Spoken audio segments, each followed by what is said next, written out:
10:48 de la mañana y hablábamos al comienzo del programa respecto a la reforma del Código Penal. ¿Quién mejor para darnos una perspectiva o su visión que un abogado penalista? En este caso estamos en comunicación telefónica con Alejandro Buigó. Alejandro, buen día. Ezequiel Britos te saluda. ¿Cómo estás? ¿Qué tal? Buen día. ¿Cómo Buen le va? día. Bien, vos gracias por atender el llamado en la mañana del arranque. No, por favor, un gusto. Alejandro, algunos detalles que uno por ahí los lee y obviamente por esta profesión uno mucho no entiende, pero hay algunas consultas que queríamos hacerte respecto a la presentación de esta reforma del Código Penal. En principio, ¿no entraría un poco el dato de las penas por corrupción, por ejemplo, en casos de cohecho, soborno transnacional, enriquecimiento ilícito? Lo que nos llama la atención es este decomiso antes de la condena. ¿Esto es algo que a vos te parece que está bien, que está mal?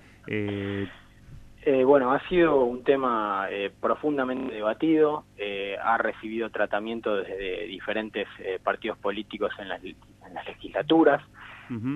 Obviamente lo que sucede usualmente, digamos, en los delitos de corrupción, así como también en los delitos en los que se involucra el narcotráfico, es que obviamente hay atrás de esos delitos, digamos, producto de esos delitos, una cantidad innumerable de bienes que obviamente el Estado debe de alguna manera recuperar.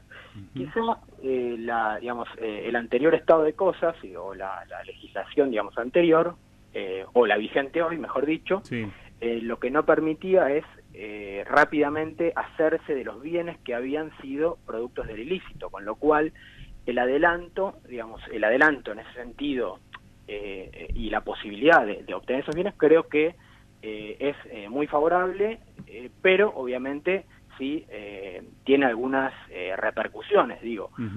La repercusión principal es como si no hay una sentencia firme, vos te podés hacer, digamos, de esos objetos. Y en todo caso, obviamente, eso sí es lo más vidrioso del proyecto presentado en cuanto a la recuperación de bienes provenientes de un ilícito. Claro. Obviamente, yo creo que también el hueco que quedaba, digamos, en la oscuridad, digamos, quedaba la oscuridad cuando por ejemplo la persona involucrada en un delito de narcotráfico o en un delito por corrupción fallecía y entonces no se podía llegar a una sentencia definitiva, razón por la cual quedaban estos bienes en una suerte, digamos, de limbo. Y sí, de limbo, por supuesto. Entonces creo que el adelantamiento, digamos, de la recuperación de esos bienes, creo que es muy favorable porque no podemos olvidar, por supuesto, que en todo caso el que recupera esos bienes es el propio Estado y en todo caso si mañana existe una absolución, el digamos, enjuiciado, el sometido a proceso, podrá obviamente reclamar al Estado que será siempre y toda la vida profundamente solvente. Claro, pero digamos, podría en cierto sentido también avalar una cantidad de juicios al Estado bastante interesante, digamos. Esto no es un problema, decís vos. Por supuesto, pero ¿sabes una cosa? Y esto quizás ya se da más en la práctica,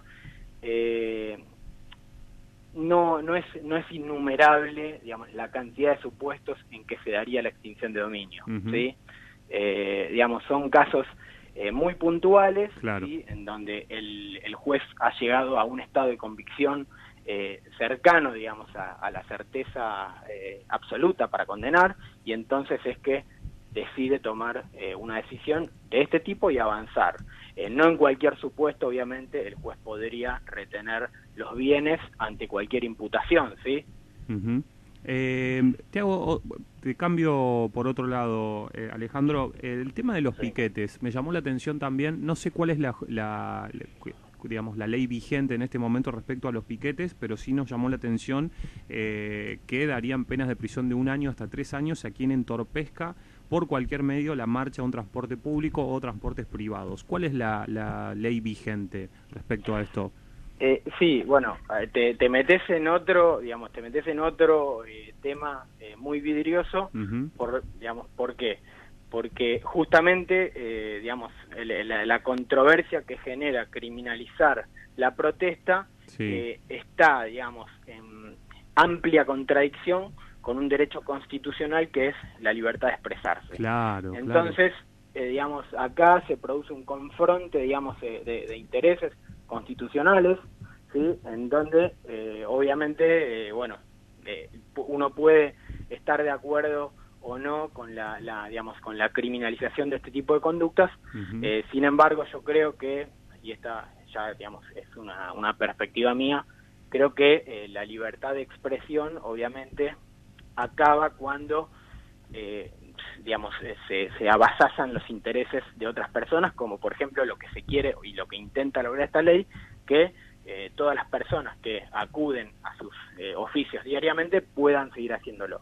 Claro. Entonces, digamos, entran en juego no solo la libertad de expresión, sino la libertad de trabajar de aquella persona que quiere ir todos los días a su trabajo y no puede hacerlo. Claro. No sé cuánto, digamos, si uno va a Ciudad Autónoma de Buenos Aires todos los días, el tema de los piquetes y el tema de las manifestaciones es realmente un impedimento bastante severo y serio para todas las personas que prestan labores en la Ciudad Autónoma, ¿no? Bien, pero al vos, Alejandro, decir que es una cuestión vidriosa, das a entender, o interpreto yo y te lo hago a modo de consulta, ¿es el juez al momento de determinar culpabilidad o no en algunos de estos casos, se transforma en una cuestión subjetiva o tiene que atarse al Código Penal por sobre la Constitución? ¿Cómo? No, mira, en realidad... obviamente, como esto es una cuestión nueva, va a estar el día de mañana sujeto a diversos planteos de inconstitucionalidad, ¿sí? Claro. ¿Por qué? Por esto, porque entra en contradicción con una norma quizá de rango superior que es el derecho a la libertad de expresión, ¿está bien? Claro. Entonces, hoy en este panorama y en este estado de cosas, nosotros no podemos decir si hay, digamos, de hecho no hay jurisprudencia que diga que esa norma va a ser constitucional sencillamente porque esa norma no está. Claro. ¿Sí? El día de mañana, por supuesto, y te lo aseguro, y si querés hablamos dentro de unos meses, va a estar profundamente sujeta, digamos, a este tipo de objeciones. Claro. Sí, entiendo. Lugar Tabedian te saluda. Hola, Alejandro, buenos días. Hola, ¿qué tal? ¿Cómo estás? Mira, te quería hacer la pregunta respecto a la incorporación, en realidad no hay cambios de fondo, sobre la interrupción legal del embarazo. Me llama puntualmente la atención la parte de, se baja la pena hasta 3 años y se hace un delito escarcelable, pero esto queda a criterio del juez. El juez decide si la mujer puede ser excarcelada por haber realizado un aborto, sí o no. ¿Cómo podemos explicar esto teniendo en cuenta, ¿no?, que es un tema bastante dual, ¿no? La gente tiene posturas totalmente en contra o totalmente a favor. Sí, completamente. Para responderte esa pregunta, primero, obviamente, te debiera hacer una pregunta a vos, y sería la siguiente.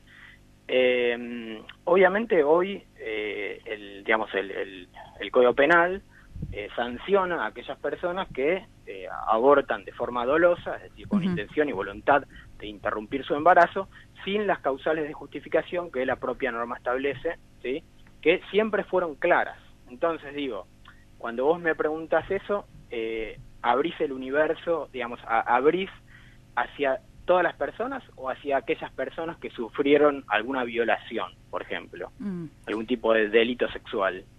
Y puntualmente, si este es el caso, si es una persona que está incluido dentro de lo que el aborto legal contempla, tendría que negársela, tendría que otorgarse la excarcelación a la persona, así que generalizo para todas las mujeres. Claro. El tema, ¿por qué te pregunto eso? Justamente porque, a ver, acá hay una cuestión, digamos, central, y lo dijo ya la Corte en el conocido fallo Hall, que justamente la particularidad de ese fallo era que, digamos, la cuestión de fondo había sido resuelta. Pero, sin embargo, la Corte en ese precedente dijo, no obstante la cuestión está resuelta, yo voy a decirles a ustedes, señores médicos, fue un acto de instrucción hacia la salud pública, más o menos. Sí. Les dijo, señores, por más que la cuestión esté resuelta, yo debo decirles a ustedes que ustedes no tienen que pedir una orden judicial porque están autorizados ante estos supuestos, ¿sí? Con lo cual, lo que vos me planteás, primero hay que ver si existen esas causas de justificación contempladas en la norma, ¿sí? Y de existir esas causas de justificación, obviamente no merecen ninguna sanción. Después Ahora, respecto de la pregunta que vos me haces, y a propósito de lo que me dijo tu compañero, es sobre la subjetividad del juez, y acá sí entra a jugar una gran, digamos, subjetividad del juez en cuanto a si esa conducta se encontraba justificada o no. Claro. ¿Sí? Acá sí empieza, digamos, a tornar un ámbito de bastante discrecionalidad para el juez, que quizá eso sí es preocupante porque si quizá caemos en el juzgado de garantías número 1 de San Martín, me dicen que sí, y quizá si caemos en el juzgado 2 de La Matanza, me dicen que no. Claro.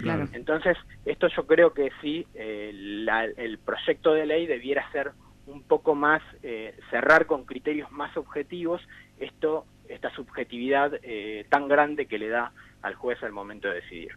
Claro, queda clarísimo. Sí, muy claro, Alejandro, y no deja obviamente de preocuparnos esto que marcás, ¿no? Que si cae en un juzgado es una cosa, pero si cae en otro juzgado es otra, cuando... Tendría que ser unánime, claro, en general, para todos la misma vara. Claro. Sí, el problema es que los jueces, los jueces lo que hacen, digamos, su tarea diaria, el juez se levanta todos los días y lo que tiene que hacer cuando entra a su despacho es interpretar la ley. En esta interpretación de la ley tienen, por supuesto, un gran protagonismo que hicieron los legisladores antes. Claro. ¿Sí? Y cuán abierta dejaron esa puerta, porque si dejaron, digamos, la puerta abierta de par en par, entonces las interpretaciones posibles son muchísimas. Claro. Ahora, si cerraron lo mejor posible, lo más detallado posible, lo más estricto posible esa legislación, entonces la discrecionalidad del judicial, por supuesto, se reduce. ¿Sí? Esta es una tarea propiamente, digamos, que en buena medida, si la ley está, digamos, bien trabajada en el ámbito académico, en el ámbito político, digamos, es una ley que dota de menor discrecionalidad a todos los órganos jurisdiccionales. Claro. Creo que en este caso la cosa va por otro lado. Bien. Entiendo que se dejaría un amplio espectro al subjetivismo. Claro. Y parece no ser una solución muy favorable, pero bueno, vamos a ver cómo se decantan con el correr de los días, con el correr del tiempo. Sí, no totalmente. quedará otra. Alejandro, muchísimas gracias por esta comunicación telefónica y quedamos en contacto, te vamos a volver a llamar seguramente. Más que nada, seguramente porque yo dejé una puerta abierta acá. Sí, la dejaste abierta para ver cómo algunas cuestiones de esta reforma impactan en la vida, ¿no?